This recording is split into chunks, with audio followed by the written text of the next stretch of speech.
Film की शुरुआत होती है और हमें सैम नाम का एक आदमी दिखाया जाता है जो अपनी वाइफ के साथ हंसी खुशी जिंदगी गुजार रहा था। सैम की वाइफ माँ बनने वाली थी जिस वजह से वो बहुत खुश थी, मगर अक्सर सैम अपने काम की वजह से मसरूफ रहता और अपनी वाइफ को सही से टाइम भी नहीं दे पाता था। एक दिन सैम जब अपने काम के सिलसिले में गाड़ी चलाकर जा रहा होता है तो उसका एक्सीडेंट हो गया था। अब जिस गाड़ी से सैम की गाड़ी का एक्सीडेंट हुआ था उसमें बैठा आदमी मर जाता है। सैम को भी बहुत ज्यादा चोटें आई थी, वो काफी जख्मी हो चुका था। उसको फौरन से हॉस्पिटल ले जाया जाता है। जब उसकी वाइफ को पता चलता है तो वो फौरन से उसके पास आई थी। उसकी हालत को देखकर वो काफी रो रही थी। अब सैम को ऑपरेशन थिएटर में ले जाया जाता है। कुछ देर के बाद जब उसकी आंखें खुलती हैं तो वो खुद को एक बेड पर पाता है। उसके जिस्म में बहुत से पाइप लगे हुए थे। सैम की नजर जब अपने सामने वाले बेड पर जाती है तो सामने एक बूढ़ा मरीज बेड पर लेटा हुआ था जो फिलहाल कोमे में था। अब सैम अपने पास रखी बेल को बचाने लगता है ताकि वो नर्स को बुला सके और कोई आकर उसकी मदद करे, क्योंकि एक्सीडेंट की वजह से उससे अब उठा भी नहीं जा रहा था। लेकिन उसकी बचाई हुई बेल को किसी ने भी नहीं सुना था। सैम यहाँ पर खुद उठने की हिम्मत करता है। वो वहाँ पर खुद से अपने जिस्म में लगे हुए सारे पाइप्स को निकाल देता है और यहाँ से जाने का फैसला करता है। जब वो जाने लगता है तो उसकी नजर अपने सामने वाले बेड पर दोबारा पड़ती है जहाँ पर पहले मरीज लेटा हुआ था, मगर अब उस बेड पर कोई भी नहीं था। ये सब देखकर सैम को समझ नहीं आता कि उसके साथ आखिर हो क्या रहा है। तभी अचानक से वो बूढ़ा आदमी आकर सैम पर हमला कर देता है। उसने सैम के गले को पकड़ लिया था और जोर से दबाने वाला था। सैम को कमरे से बाहर ले आया था। इस लड़ाई के दरमियान सैम नीचे गिर जाता है, जिस वजह से पास ही रखे हुए कुछ औजार भी नीचे गिर गए थे। अभी उनमें से एक चाकू को उठाकर उस बूढ़े आदमी के गले में मार देता है। उसकी गर्दन में चाकू लगने की वजह से वो मर चुका था। फिर ये हॉस्पिटल में मदद के लिए चिल्लाता है कि कोई है मेरी मदद करे, मगर यहाँ पर तो कोई भी नहीं था। अब जब वो दोबारा पीछे मुड़कर देखता है तो वहाँ पर बूढ़े आदमी की लाश गायब थी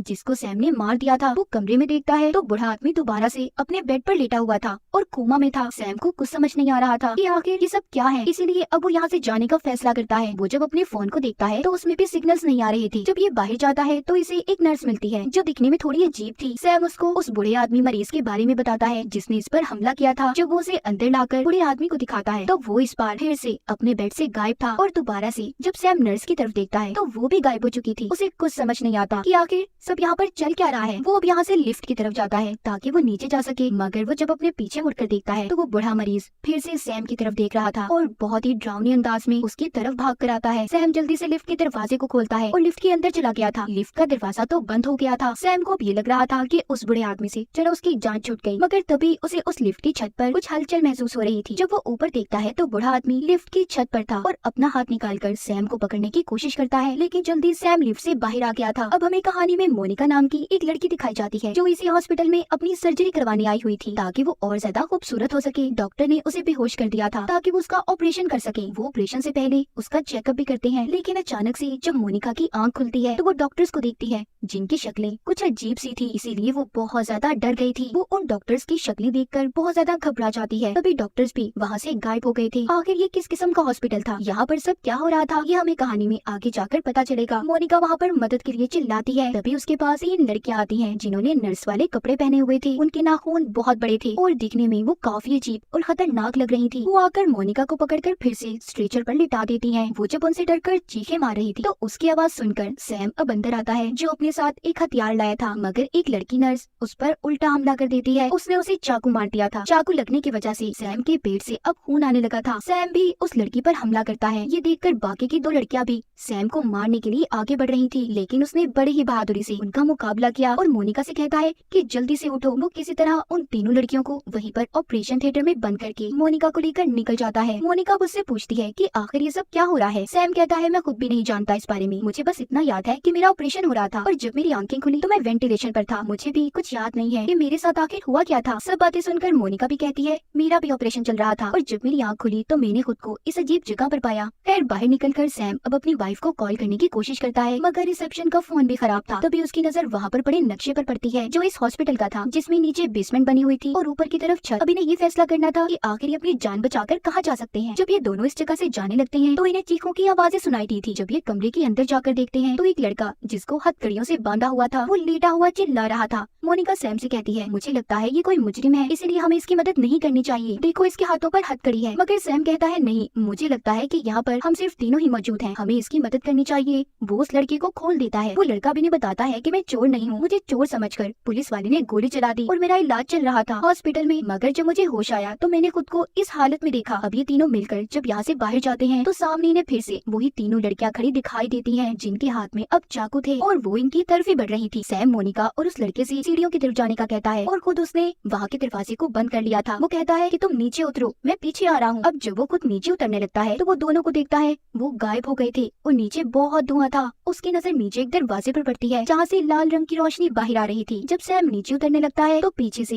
एक हॉस्पिटल में काम करने वाला आदमी उसे पकड़ लेता है और कहता है कि तुम नीचे नहीं जा सकते। वो पकड़कर सैम को ऊपर ले आया था, जिसके बाद वो उसका गला दबाकर उसे मारने की कोशिश करता है। तभी वहाँ पर एक डॉक्टर आती है जो उस आदमी को एक औजार मारकर बेहोश कर देती है। उसने उस आदमी से सैम को बचा लिया था। अब यहाँ पर सैम को अपनी कुछ पुरानी यादें याद आती है कि वो अपनी वाइफ के साथ बहुत खुश था और एक दिन जब वो एक काम से जा रहा था तो उसका एक्सीडेंट हो गया। डॉक्टर सैम को स्ट्रेचर पर लिटाकर एक आदमी के पास लेकर आती है जिसका नाम वर्जल था। डॉक्टर अब उसका इलाज करती है। सैम को जब होश आता है तो उसकी पट्टियां की गई थी, पास ही उसकी एक गोली पड़ी होती है जो उसका दर्द कम करने के लिए थी, इसलिए सैम ने उस गोली को खा लिया था और फिर अपनी शर्ट पहनकर बाहर आता है। तभी वहाँ पर उसके सामने एक पुलिस वाला जाता है और पूछता है कि वो यहाँ पर कैसे आया। सैम कहता है मैं भी नहीं जानता कि तुम यहाँ पर कैसे आए, जैसे तुम्हें कुछ नहीं पता ऐसे ही मैं भी नहीं जानता कि मैं यहाँ पर क्या कर रहा हूँ। वो पुलिस वाला बताता है मुझे बस इतना याद है कि मैंने एक चोरी करते हुए लड़के को पकड़ा, मैंने उस पर गोली चलाई थी, मगर तभी मुझ पर एक और आदमी ने गोली चला दी, जिसके बाद मुझे कुछ भी याद नहीं। तभी यहाँ पर सैम खिड़की से बाहर देखता है तो बाहर बहुत अंधेरा था। सैम को ये बात समझ नहीं आती कि आखिर बाहर इतना अंधेरा क्यों है कि कुछ भी नजर नहीं आ रहा। अब जब वो पीछे मुड़कर देखता है तो पुलिस वाला गायब हो चुका था। जब वो थोड़ा सा आगे आता है तो उसे फिर वही आदमी वर्जल मिलता है, जिससे सैम पूछता है कि मैं यहाँ पर कैसे आया हूँ। वो कहता है मुझे बताओ तुम भी असली हो या नकली। वर्जल कहता है कि मैं असल हूँ और ये हॉस्पिटल भी असल है, मेरा इलाज भी उसी डॉक्टर ने किया था जिसने तुम्हें बचाया है। सैम बताता है कि वो डॉक्टर मुझे नीचे की तरफ लेकर जा रही है, वहाँ पर बहुत अंधेरा है। वर्जल कहता है कि मैं नहीं जानता ये सब क्या हो रहा है, पर हाँ ये हॉस्पिटल असली है, शायद ये बिल्डिंग बहुत पुरानी है तो इस वजह से इधर ये सब कुछ हो रहा है, पर मैंने इधर ऊपर वाले हिस्से में छत को देखा है जहाँ पर बहुत रोशनी है, तुम्हें वहाँ जाना चाहिए। तभी वहाँ पर फिर से डॉक्टर आ जाती है। सैम जाते हुए उसे बताता है कि यहाँ पर एक पुलिस ऑफिसर घूम रहा है जिसके पास गन है, वो यहाँ से निकलने के लिए किसी को भी मार सकता है। तभी वो अपने सामने तीनों लड़कियों को दोबारा देखते हैं, ये उन्हें देखकर फौरन से भाग गए थे। सैम कहता है जल्दी हमें लिफ्ट तक जाना होगा। जब ये थोड़ा सा आगे जाते हैं तो आगे वही हॉस्पिटल में काम करने वाला आदमी जिसने सैम पर पहले हमला किया था और नीचे जाने से रोक रहा था, वो वहाँ पर घूम रहा होता है। सैम कहता है कि मैं इसका ध्यान भटकाने की कोशिश करता हूँ। जब ये उसके पास जाता है तो वो आदमी सैम से फिर यही कह रहा था कि उसे नीचे नहीं जाना। तभी सैम की नजर वहाँ पर एक छोटी बच्ची पर पड़ती है जिसके मुंह पर पट्टियां बंधी हुई थी, पर वो लड़की अचानक से गायब हो जाती है और फिर से वो सैम के सामने आ गई थी। इस बार उसके चेहरे पर कोई पट्टी नहीं थी। सैम देखता है उसका चेहरा काफी जख्मी था, जिस वजह से डरकर वो नीचे गिर जाता है। डॉक्टर भी अब सैम के पास जल्दी से आती है ताकि वो उसे बचा सके। तभी उसके पास वही आदमी फिर से आता है जो यही कह रहा था कि नीचे नहीं जाना।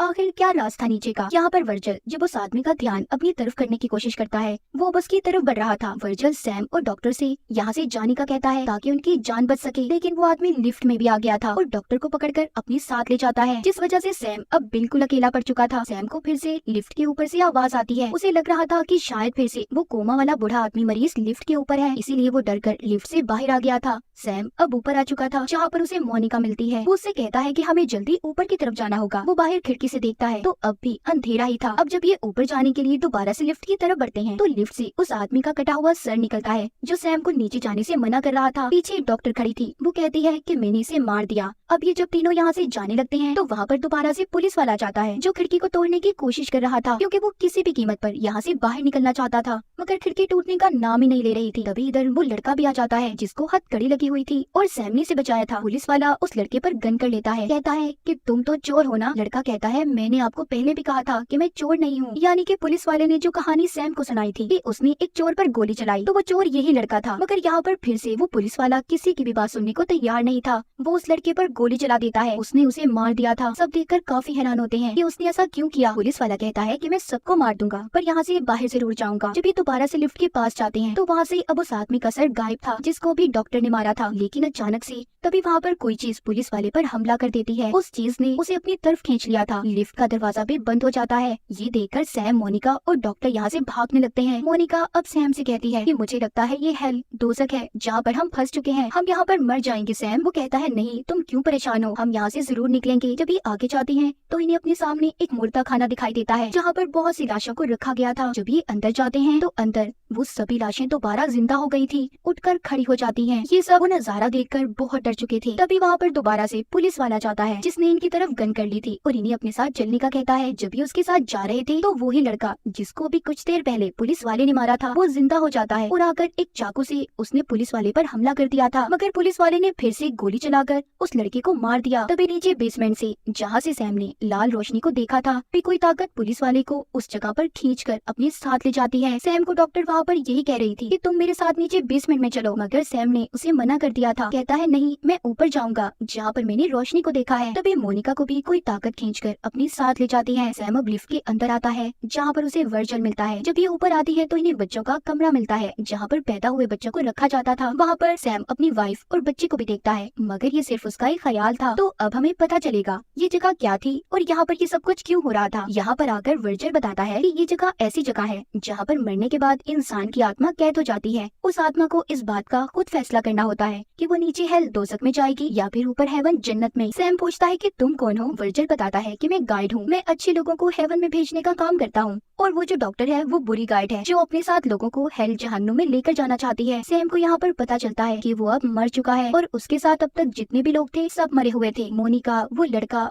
और पुलिस वाला सब। ये जब ऊपर की तरफ आता है तो दोबारा से अपने सामने उसी छोटी बच्ची को देखता है जिसके मुंह पर पहले पट्टियां बंधी हुई थी। उस बच्ची का एक्सीडेंट हो गया था, वो भी यहाँ पर फंसी हुई थी, यानी कि वो असल दुनिया में कोमा में थी। सैम वर्जल से कहता है उस छोटी बच्ची को मैं अपने साथ लेकर हेवन में जाऊंगा। अब जब ये उसे लिफ्ट से लेकर जा रहा था फिर से वो बूढ़ा मरीज लिफ्ट के ऊपर से सैम को पकड़ लेता है। सैम अब बाहर आ चुका था और छोटी बच्ची को ऊपर जाने का कहता है। खैर सैम ने किसी भी तरह उस बूढ़े मरीज से पीछा तो छुड़ा लिया था, अब वो सीढ़ियों के रास्ते ऊपर जाने की कोशिश करता है। तभी डॉक्टर आ जाती है जो सैम से कहती है प्लीज मेरे साथ चलो नीचे बेसमेंट में। तभी वही आदमी जो हॉस्पिटल में काम करता था जिसको इस डॉक्टर ने मार भी दिया था वो फिर से जिंदा होकर आ जाता है और डॉक्टर को अपने साथ ले गया था। सैम अब ऊपर आकर उस छोटी बच्ची के लिए हेवन का दरवाजा खोलता है। हम असल जिंदगी में देखते हैं कि वो बच्ची मर चुकी थी और उसके माँ बाप उसके पास बैठकर रो रहे थे। इधर सैम भी मर चुका था। उसकी वाइफ उससे कहती है कि मैं तुमसे बहुत प्यार करती थी। तभी सैम के पास मरने के बाद वाली जिंदगी में मैसेज आता है जो उसकी वाइफ का था जो आई लव यू बोल रही थी। सैम भी उसका जवाब देता है। ये कहकर वो उस रोशनी की तरफ चला जाता है, यानी कि वो भी अब हेवन में जा चुका था। तो इस फिल्म में हमें ऐसी जगह दिखाई गई थी कि जो भी कोमा में होता था वो उस हॉस्पिटल में पहुंच गया जहाँ पर इंसान जिंदगी और मौत के दरमियान में लड़ रहा होता है और जिन्हें अपनी मौत के बारे में पता चल जाता है उन्हें ये फैसला करना होता है